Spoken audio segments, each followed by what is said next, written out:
Muy buenas. Como tuve el grandísimo honor de hacer un discurso a los graduados de la 12 promoción de graduados en Derecho de la Universidad de Cantabria de este año, y como me han pedido que si existía alguna reproducción del discurso, no conociendo ninguna grabación videográfica del mismo, pues voy a intentar reiterarla aquí en esos 15 minutos que intenté aproximar algún guiño, alguna explicación de lo que les aguarda a los graduados en Derecho.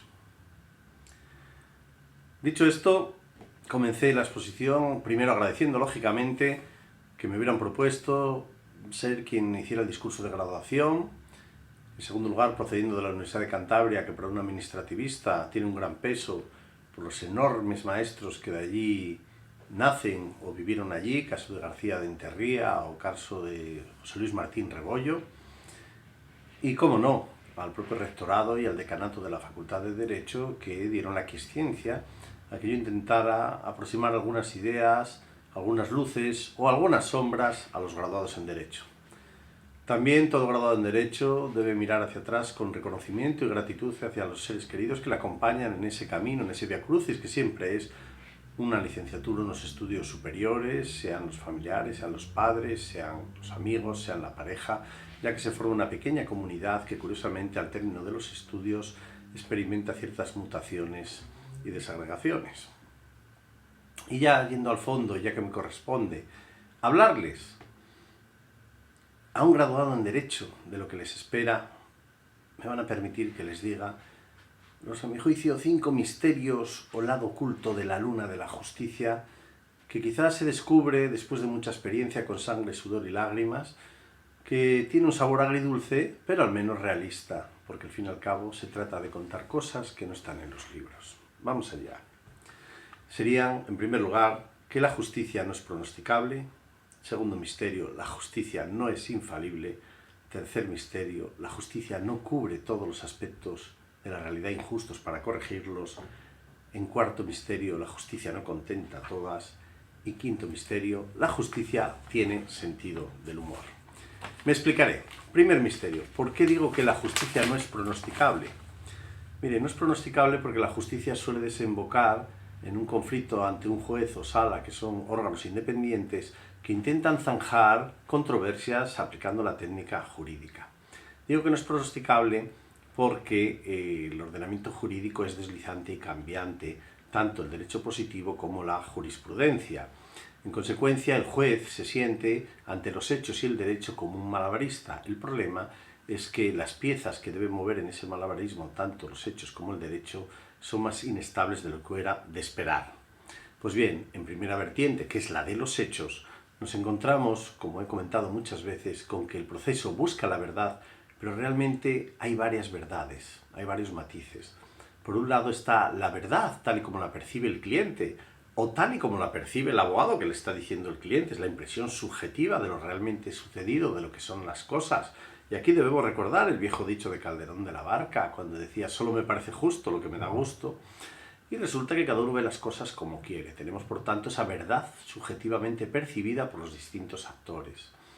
Luego está la verdad real, que es lo auténticamente sucedido, lo que las cosas son o parecen aparentemente, pero que es lo que es la realidad de lo sucedido o existente, de que es lo que se pretende desenterrar a través de las pruebas y demostrar y abrir los ojos del juez.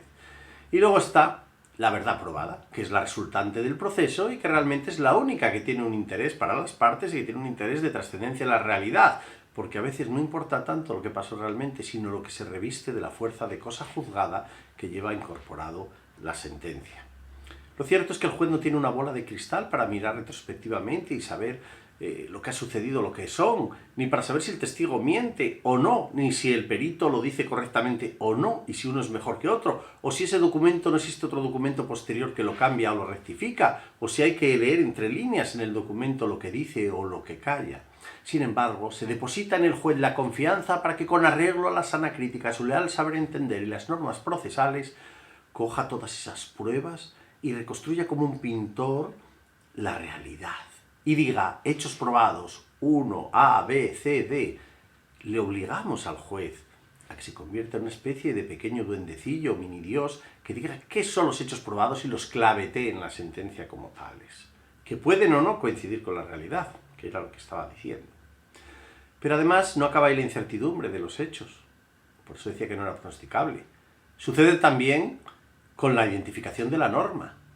Porque tradicionalmente cuando estudiaban Derecho, los graduados, ahora graduados, se encontraban con un código civil que hablaba de la ley, la costumbre y los principios generales del derecho. Las tres personas, qué sencillito, una ley escrita, unas costumbres reiteradas y unos principios generales del derecho. Vamos a hacer con eso un cocidito, una ensalada. Pues no, resulta que los ingredientes se han expandido de forma impresionante. ¿Por qué? Porque ya hay lo que es la ley, que podemos llamar la ley constitucional, que es la Constitución, más el añadido de la sentencia del Tribunal Constitucional. Está el derecho europeo, con sus directivas, reglamentos, etc. Está la jurisprudencia del Tribunal Europeo de Derechos Humanos, están los convenios internacionales. Si vamos descendiendo leyes, no hay solo una categoría de leyes, hay leyes orgánicas, leyes ordinarias, leyes de comisión, leyes de urgencia, leyes de acompañamiento. Y además de las leyes, nos encontramos con que hay disposiciones con fuerza de ley, que son los decretos leyes, los decretos legislativos, los estatales, los autonómicos. Y si bajamos otro peldaño nos encontramos los reglamentos, pero no hay solo un reglamento. Hay reglamentos estatales, autonómicos, locales, institucionales, y tenemos que aquella pirámide kelseniana tan sencillita, ley, reglamento y acto, se ha enriquecido y se ha vuelto una densidad tremenda de normas en las cuales tiene el juez como el pescador que pescar la norma adecuada para el caso concreto en función de los hechos probados, debe buscar la norma en la cual subsumir el hecho y extraer la consecuencia. Pero tampoco es tan sencillo, porque una vez que tenemos la norma hay que interpretarla. Y a la hora de interpretarla el Código Civil nos dice en un articulito una pequeña ayuda. Nos dice las normas se interpretarán con arreglo a la literalidad, al espíritu, a los antecedentes legislativos, a los antecedentes históricos. Parece que nos da unas herramientas para interpretar una guía, un apoyo. Pues no es así. ¿Por qué? Porque son varios caminos alternativos o cumulativos y en los cuales no hay jerarquía. Es verdad que el punto de partida ha de ser la interpretación literal, pero fácilmente una interpretación literal se puede desactivar con la finalidad o la finalidad con los antecedentes legislativos del debate en el preámbulo u otra consideración. De manera que nos encontramos con el atribulado juez que ante lo que le alega un abogado y lo que contesta el contrario, arrimando cada uno el ascua a la sardina de sus alegaciones y de la versión que le interesa, nos encontramos con que los hechos se mueven en arenas movedizas, la identificación de la norma es una diana móvil, y una vez que la tenemos atrapada la norma, la interpretación se deja en el juez que aplique las herramientas lógicas y finalísticas y los principios para determinar cuál es la interpretación de la norma ajustada a esos hechos. Con lo cual, es muy difícil efectuar un pronóstico de la sentencia. Decía el juez Holmes, un célebre jurista norteamericano, que el papel del abogado no era otro que pronosticar qué va a hacer el juez, qué va a decidir. Y yo digo, efectivamente, pero ese pronóstico es muy difícil, no lo busquen en el calendario zaragozano. Ese sería el primer misterio, el que la justicia no es pronosticable. Pero además, la justicia, una vez que se dicta una sentencia o se zanja un conflicto, no es infalible. Y no es infalible porque, aunque existan muchos jueces y tribunales y una cadena de recursos, lo cierto es que se puede equivocar tanto el órgano inferior como el superior, aunque existe una serie de garantías frente al error de los inferiores. Por eso decía el juez Jackson del Tribunal Supremo de Estados Unidos, decía, desde nuestra posición en el Tribunal Supremo de Estados Unidos parece que somos infalibles y que por eso nos dicen que resolvamos los últimos, pero no es así. Lo que es que como no tienen nadie que les revise después, ha de presumirse que son infalibles. Además, esa infalibilidad se ve también socavada desde el punto de vista que un problema, por la complejidad que tenga, el juez no dispone de la comodidad de apartarlo, de mirar para otro lado, de ocultarlo debajo de la alfombra. El juez tiene que poner sentencia. No hay en derecho la prohibición del non liquid, el no lo veo claro. No puede el juez decir, me siento inseguro, no lo voy a resolver, que lo resuelva otro el que venga detrás. No, el juez tiene que resolver, torear el toro venga como venga. Aunque se equivoque, ya vendrá otro tribunal que revisará, que tampoco puede refugiarse en el no sé. Pero además no puede ser infalible desde el momento en que los principios generales del derecho, sí, son generales, pero resulta que entre varios generales tienen el mismo rango, porque hay principios, igualdad, proporcionalidad, justicia, libertad, etc., buena fe, actos propios, que son principios generales, muchos ingredientes muy útiles, pero claro, cuando entran en colisión es difícil optar cuál se prima, hay que atender al caso concreto y efectuar una ponderación de los valores, de los intereses que existen ahí. Y por eso a veces se dice con razón en materia de principios aquello de Groucho Marx: tengo estos principios, si no le gusta, pues cojo otros. Es cierto que este es un planteamiento ciertamente frívolo, porque los jueces cuando escogen principios sí que tienen cuestión de principios, aunque a veces, como decía cierto escritor, la cuestión de principios importa más los finales, de si se finaliza con una sentencia justa que el camino por el cual se ha alcanzado. Pero también diremos que la justicia no es infalible. ¿Por qué? Porque las cuestiones son muy espinosas, porque normalmente el legislador, con su deficiente técnica legislativa, o por razones de política legislativa que no quiere abordar temas espinosos, coge y acude a lagunas, contradicciones, las cláusulas de sin perjuicio, o no se regulará, o se desarrollará, utiliza ciertos truquitos, con lo cual la patata caliente queda en el aire y luego ya se judicializará el modelo y ya lo resolverá algún juez o el Supremo, y así, dice el político, el mal político dice, así ya culparemos a los jueces. Pues bien, es un sistema vasos comunicante, los errores del legislador. Cuanto más errores u omisiones tenga el legislador, más trabajo tendrán los jueces. Si tienen más trabajo y dictan más sentencias, más oportunidades tendrán de acertar, pero también de equivocarse, y por tanto la infalibilidad es algo que se queda en tela de juicio. Y luego, sobre todo, la justicia no es infalible por algo elemental y evidente. Todavía no hemos llegado a la inteligencia artificial y a robots que pongan sentencias.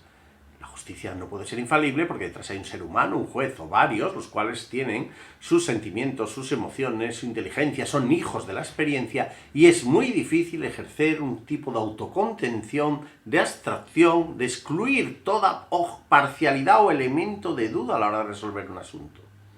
Es evidente que todos tenemos nuestra manera de pensar. Es evidente que los jueces, todos mis compañeros, hacemos un esfuerzo tremendo, de verdad, de abstracción, de distanciamiento del caso y, por supuesto, si hay algún interés, de abstención.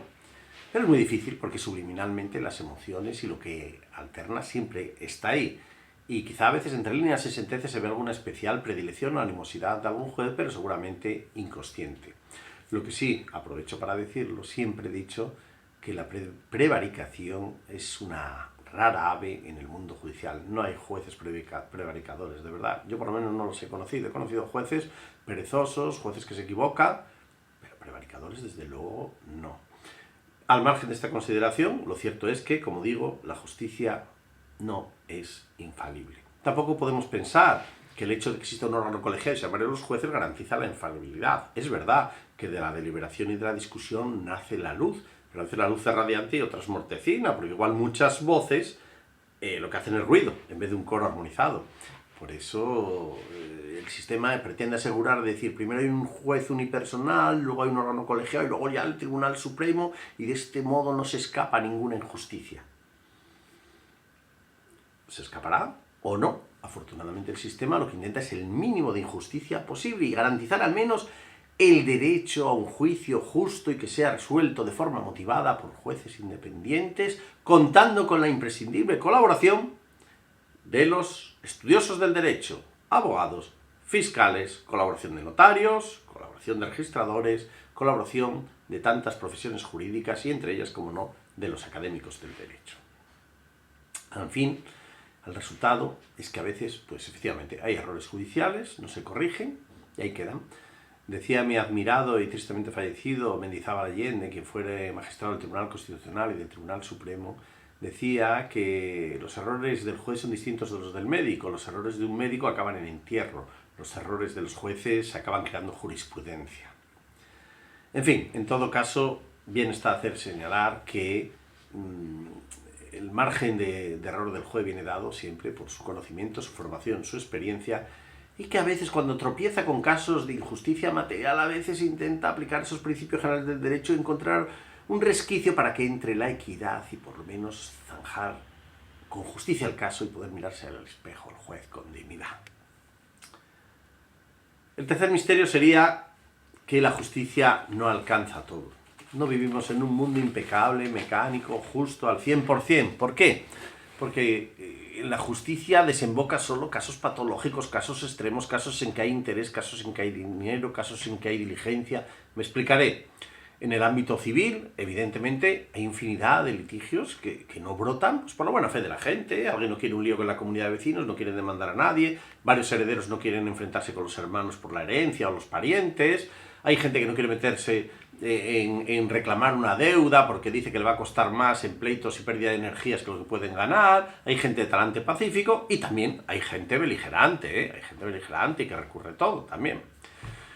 En los pleitos penales, pues evidentemente hay infinidad de asuntos que no reciben condena penal, bien, porque lo hace también el delincuente que jamás se conoce el delito, seamos realistas. En otros se conoce el delito, pero no se captura el delincuente. En otros se conoce el delito, se captura el delincuente, pero no se demuestra su culpabilidad, no se supera el test de la presunción de inocencia, y en otros finalmente se obtiene y se llega a una condena, pero al final, por las circunstancias que sean, no se acaba ejecutando. Por lo tanto, siempre hay unas vías de agua en la justicia penal también. Pleitos laborales igualmente. ¿Cuántos trabajadores no demandan al empresario por temor a las represalias? Muchísimos.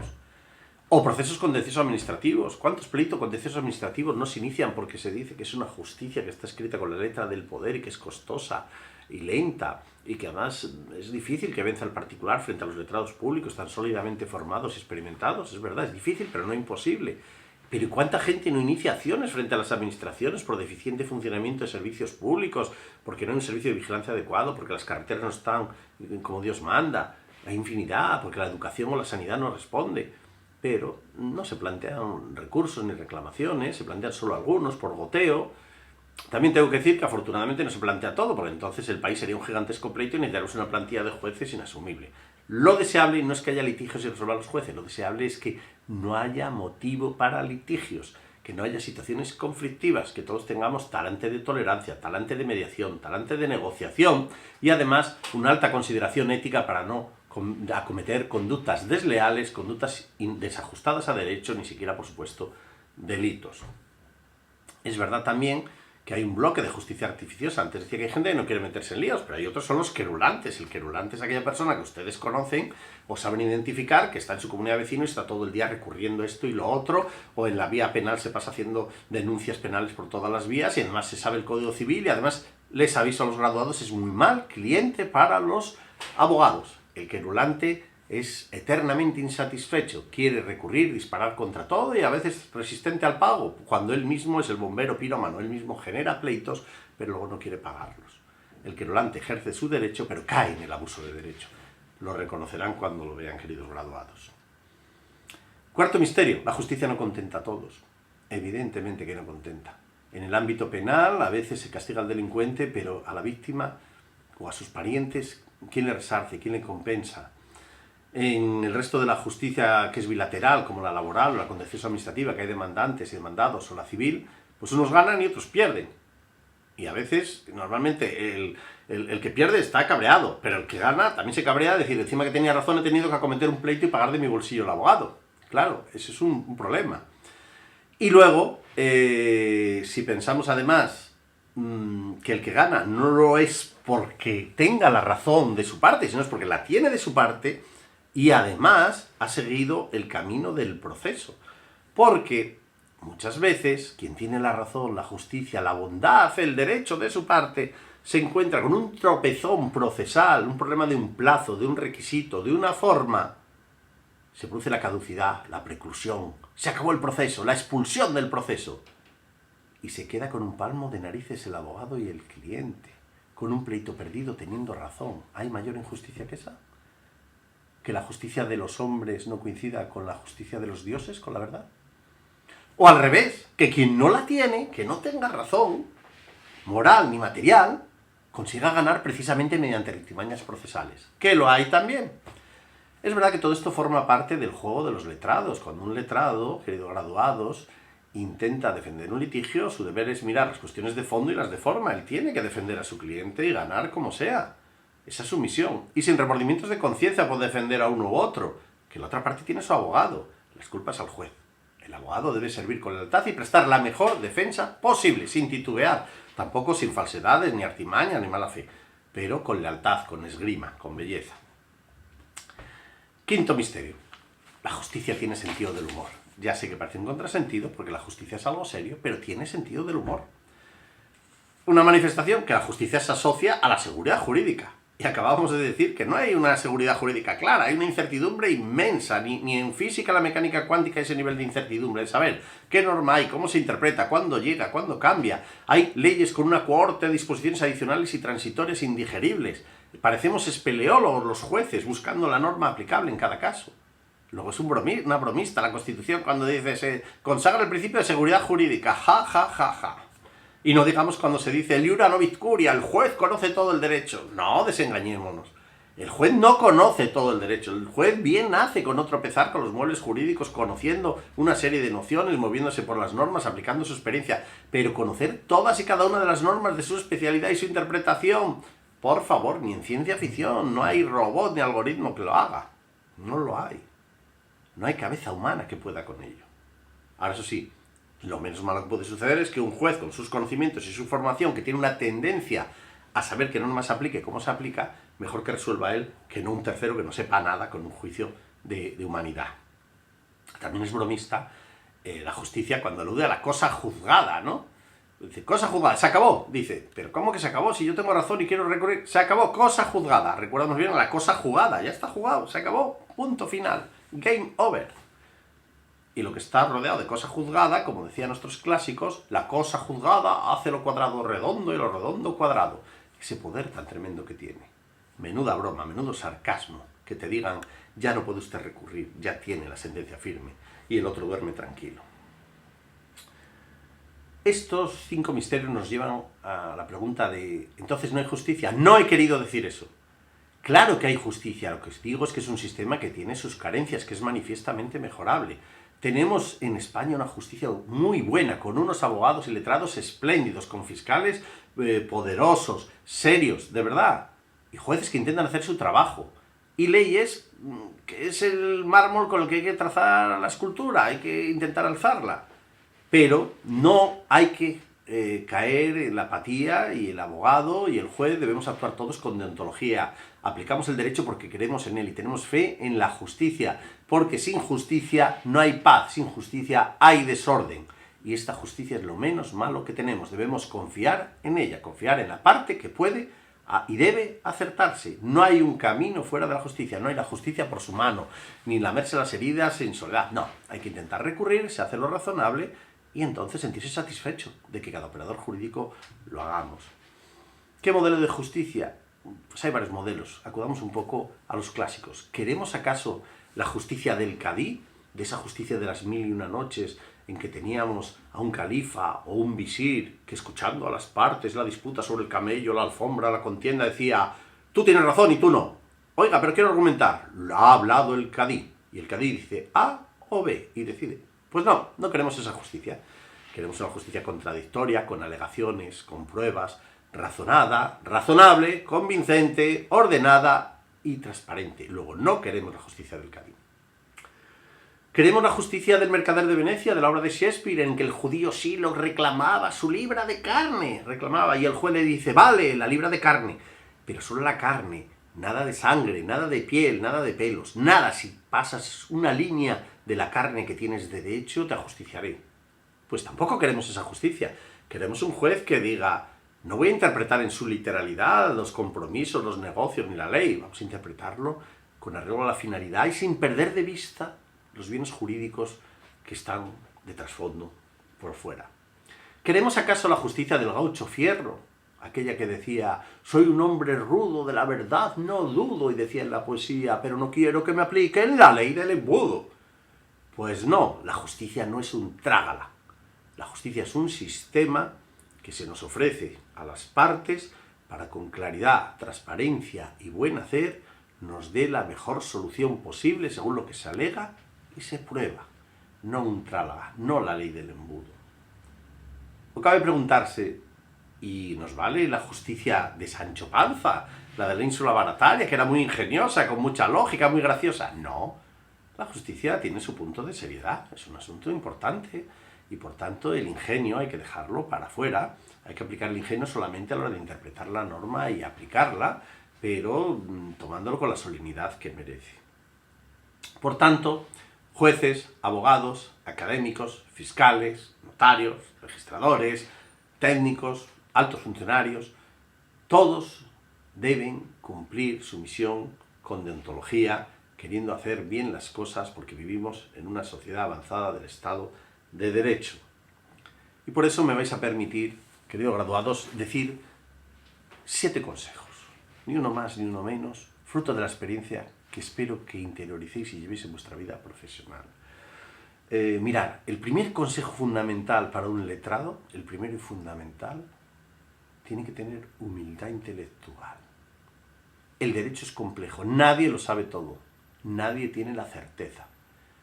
La soberbia está muy bien fuera del derecho. ¿Por qué? Porque enseguida llega la cura de humildad, de que te han revocado la sentencia a un juez, de que le han desestimado la demanda a un abogado, al fiscal no le acogen la acusación, o cambia la norma o cambia la jurisprudencia.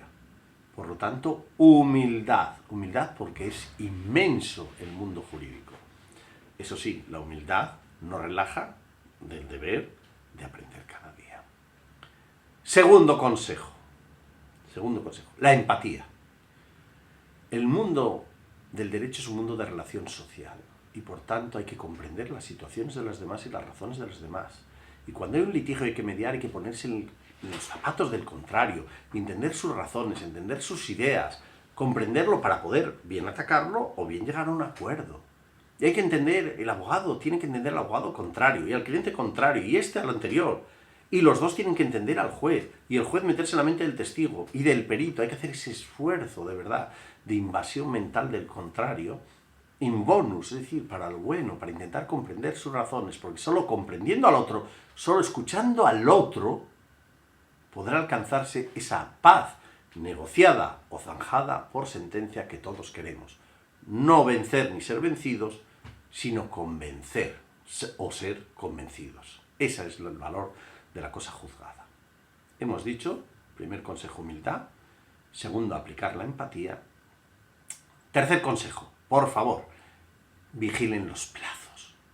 Procrastinar es dejar apurar los plazos hasta el límite, y sucede que el cántaro va tantas veces a la fuente que al fin se rompe y se le pasa el plazo. Por lo tanto, todo abogado debería dejar siempre un periodo de latencia de 2 días antes de vencer cualquier plazo de 48 horas, por favor. Hoy día, a tiempo real, siguen dándose 1 de cada 10 pleitos. Hay alguien que se le pasó un plazo. Muy difícil de explicar al cliente por el abogado, muy difícil, además, para el juez admitir que alguien que tenga razón por pasarle un plazo ha dejado a un cliente a los pies de los caballos. Luego, por tanto, atención a los plazos, tercer consejo. Cuarto consejo, claridad. Claridad. Defender y alegar algo no es cuestión de cantidad, ni de dar voces, ni volcar jurisprudencia a miles de hojas. No. Poco y clarito. Poco y clarito. Se trata de mandar un mensaje al juez que éste lo entienda. Y cuando, aquí lo que decía San Anselmo, solo creo lo que entiendo. Si el juez lo entiende, lo cree y lo aplicará. Como no lo entienda, mal. Hágase un favor el letrado y hágalo de forma ordenada, de forma clara, precisa, que se entienda de dónde viene, a dónde quiere ir y qué camino de razonamiento ha seguido. Habría que seguir el consejo de Einstein, que decía, cuando quieras explicar algo complicado, hazlo de manera que lo entienda tu abuela. Y aunque el mundo del derecho sea una jerga técnica, hay que saber explicarlo de manera que se entienda y lo entienda cualquiera. Y de verdad que el esfuerzo se puede, se pone subrayado y se amplían las palabras, pero no hay que confundir cantidad con calidad como en tantas cosas. Otro consejo sería la lealtad.